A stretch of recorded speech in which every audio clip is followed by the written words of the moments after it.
Assalamualaikum warahmatullahi wabarakatuh. Kami dari kelompok 4 yang akan mempresentasikan terkait analisis rasio laporan keuangan Bank Mega Syariah di tahun 2018-2019. Tapi sebelum masuk ke analisis rasio laporan keuangan, terlebih dahulu kami akan menjelaskan terkait pengertian dari laporan keuangan. Pengertian laporan keuangan berdasarkan PSAK nomor 1, laporan keuangan merupakan dokumen yang memberikan informasi pencatatan dari segala transaksi yang berkaitan dengan uang, pembelian, dan penjualan secara kredit. Laporan keuangan juga berfungsi untuk mengetahui keadaan finansial suatu perusahaan sehingga laporan yang dibuat dapat secara detail, tepat, dan perhitungan yang baik. Kemudian ada pula tujuan dari laporan keuangan berdasarkan PSAK nomor 1. Laporan keuangan bertujuan untuk memberikan informasi mengenai posisi keuangan, kinerja keuangan, serta arus kas entitas yang bermanfaat bagi pengguna laporan keuangan tersebut dalam pembuatan keputusan ekonomi. Selanjutnya, teknik rasio. Yang pertama, rasio profitabilitas. Rasio ini digunakan untuk menunjukkan kemampuan bank dalam menghasilkan laba bersih. Semakin besar angkanya, maka semakin besar kemampuan bank menghasilkan keuntungan. Yang kedua, rasio aktivitas. Rasio yang digunakan untuk mengukur keefektifan perusahaan atau bank dalam memanfaatkan sumber daya yang dimiliki. Yang ketiga, rasio likuiditas. Rasio ini digunakan untuk mengukur kemampuan bank dalam membayar hutang jangka pendek.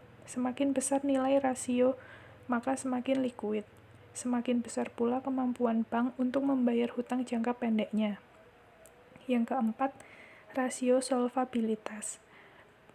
Kemampuan bank dalam membayar seluruh hutangnya dengan modal yang dimiliki. Semakin besar nilai rasio, maka semakin besar pula hutangnya.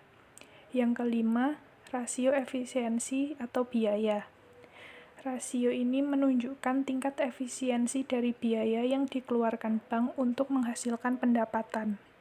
Selanjutnya, perhitungan rasio. Yang pertama, rasio profitabilitas. Dalam rasio profitabilitas terdapat return on asset atau ROA, yaitu kemampuan bank dalam memperoleh laba bersih dari aktiva yang digunakan. Rumusnya, laba bersih dibagi aset. ROA Bank Mega Syariah tahun 2018 sebesar 0,634%, sedangkan tahun 2019 sebesar 0,634%. Selanjutnya, Return on Equity atau ROE, yaitu kemampuan bank dalam memperoleh laba bersih dari modal sendiri. Rumusnya laba bersih dibagi modal. ROE Bank Mega Syariah tahun 2018 sebesar 3,870%, sedangkan tahun 2019 sebesar 3,809%. Selanjutnya, net profit margin atau NPM, yaitu kemampuan bank dalam memperoleh laba bersih dari pendapatan yang diperoleh.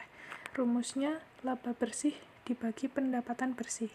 NPM Bank Mega Syariah tahun 2018 sebesar 7,59%, sedangkan tahun 2019 sebesar 6,93%.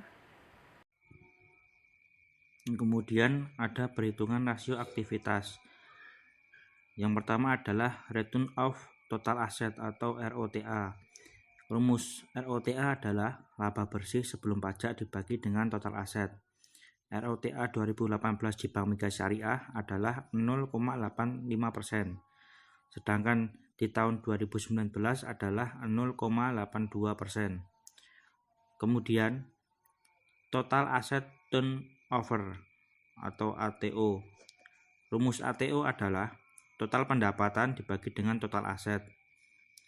Pada tahun 2018, ATO terbilang 8,35%, dan pada tahun 2019 ATO-nya adalah 8,85%. Kemudian ada Fixed Asset Turnover atau FAT. Nah, FAT ini rumusnya adalah total pendapatan dibagi dengan aset tetap bersih. FAT pada tahun 2018 adalah 181,98%, sedangkan FAT pada tahun 2019 adalah 220,68%. Kemudian adalah perhitungan rasio likuiditas. Yang pertama adalah current ratio, kas ditambah penempatan di BI dan bank lain, dibagi dengan utang lancar. Pada tahun 2018 adalah 66,59% dan pada tahun 2019 adalah 45,14%. Lalu kemudian quick ratio, rumusnya adalah kas dibagi dengan utang lancar. Pada tahun 2018, quick ratio adalah 4,79% dan pada tahun 2019, quick ratio-nya adalah 4,16%. Kemudian ada FDR atau Financing Deposit Ratio. FDR rumusnya adalah total pembiayaan dibagi dengan total dana pihak ketiga. Nah, pada tahun 2018 FDR adalah 20,69%, sedangkan pada tahun 2019 FDR adalah 27,71%. Terdapat rasio solvabilitas. Ada debt to equity ratio atau DER. Rumusnya total liabilitas ditambah total dana syariah temporer dibagi total ekuitas. DER pada tahun 2018 milik Bank Mega Syariah hasilnya 509,6%, sedangkan pada tahun 2019 hasilnya 520,66%. Yang kelima, rasio efisiensi atau rasio biaya. Ada BOPO. BOPO rumusnya biaya operasional dibagi pendapatan operasional. BOPO Bank Mega Syariah pada tahun 2018 hasilnya 93,97%, sedangkan pada tahun 2019 hasilnya 93,89%. Selanjutnya, analisis rasio. Pertama, rasio profitabilitas. Kemampuan Bank Mega Syariah dalam menghasilkan laba bersih semakin menurun, terlihat dari ROA, ROE, NPM, dan ROTA pada tahun 2019 dibandingkan tahun 2018. Yang kedua, rasio aktivitas. Rasio aktivitas Bank Mega Syariah pada tahun 2019 lebih bisa memutarkan aset yang dimilikinya untuk menghasilkan pendapatan yang lebih tinggi dibandingkan dari tahun 2018. Selanjutnya, yang ketiga, berdasarkan rasio likuiditas, dapat dilihat bahwa kemampuan Bank Mega Syariah dalam membayar utang jangka pendeknya mengalami penurunan. Hal tersebut dapat dilihat dari hasil perhitungan current ratio dan juga quick ratio. Akan tetapi, pada financing deposit ratio masih jauh dari yang ditetapkan oleh Bank Indonesia, sehingga ada opportunity cost karena dana tidak disalurkan dengan baik. Yang keempat, ada rasio solvabilitas. Berdasarkan rasio solvabilitas, Bank Mega Syariah mengalami kenaikan pada tahun 2019, yang artinya semakin meningkat jumlah hutang yang harus dibayar menggunakan modalnya. Rasio solvabilitas ini menunjukkan kemampuan bank dalam membayar semua utangnya. Dan yang terakhir adalah rasio efisiensi biaya.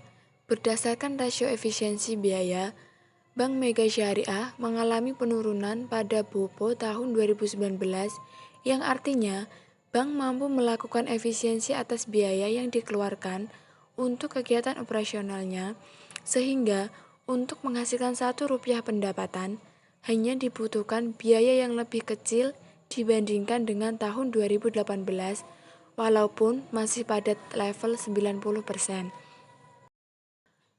Mungkin cukup itu saja yang dapat kelompok kami sampaikan. Semoga bisa bermanfaat bagi kita semua. Kami mohon maaf apabila ada kesalahan dalam perkataan ataupun hal yang lainnya, dan terima kasih atas perhatiannya. Cukup sekian. Wassalamualaikum warahmatullahi wabarakatuh.